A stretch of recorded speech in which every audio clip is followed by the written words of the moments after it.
ONU Femmes, une entité des Nations Unies pour l'égalité des sexes et l'autonomisation des femmes en collaboration avec la Commission économique des Nations Unies pour l'Afrique et Oxfam International, a organisé une consultation régionale des jeunes femmes africaines sur Begin Plus 25 du 12 au 14 août 2019 à Abidjan sur la reconnaissance du fait que les jeunes sont les mieux placés pour suggérer les solutions aux problèmes qui les affectent. Soucieux de défendre les droits des femmes et des jeunes filles dans le monde entier, ONU Femmes a aidé les États membres à honorer leur engagement dans les 12 domaines critiques que sont la pauvreté, l'éducation-formation, la santé, la violence, les conflits armés, l'économie, les droits de l'homme et autres.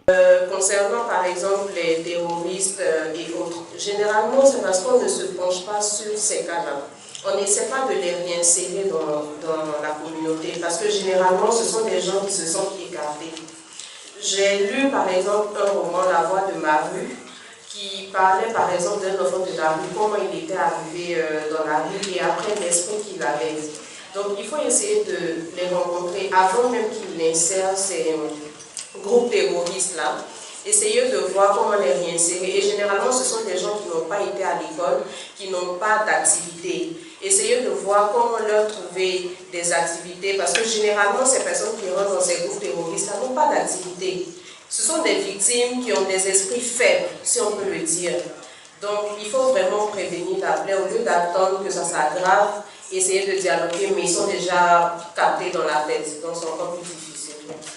L'objectif principal de cette consultation était d'engager la nouvelle génération de jeunes dirigeants féminins et masculins, de défenseurs des droits des femmes et de militants pour l'égalité des sexes, afin d'identifier les principales préoccupations en se concentrant sur celles qui sont nées lorsque la plateforme de Begin a été adoptée il y a 25 ans. La jeunesse d'aujourd'hui sera une jeunesse humble. Humble de sorte à descendre, aller vers les autres qui n'ont pas eu cette chance que nous avons aujourd'hui. Une jeunesse est également autonome financièrement pour pouvoir organiser ce genre d'événements sans forcément l'aide de nos États ou des organisations internationales. Une jeunesse qui, lorsqu'elle a envie de se réunir, trouve les moyens qu'il faut pour se réunir. Parce que ça commence par là. Chaque fois, les discussions sont suscitées. C'est par d'autres. Ce n'est pas la jeunesse elle-même qui se lève pour dire oh, on se réunit, on parle de telle situation. Donc moi, je vois une jeunesse libre financièrement et au niveau de la conscience. Et une jeunesse surtout humble. Parce que l'humilité peut nous permettre d'aider les autres. Sans humilité, on avance seul.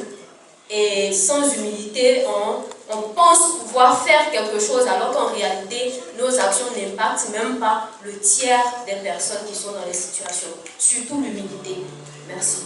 Notons que l'année 1995 a été un moment critique pour la position du monde sur l'égalité des sexes et l'autonomisation des femmes qui a débouché sur l'adoption de la déclaration et du programme d'action de Begin lors de la 4e conférence sur les femmes tenue en Chine. Les résultats de cette conférence ont promis de transformer la vie des femmes à travers le monde en mettant en œuvre des politiques réformées appelant à mettre fin à la marginalisation des femmes.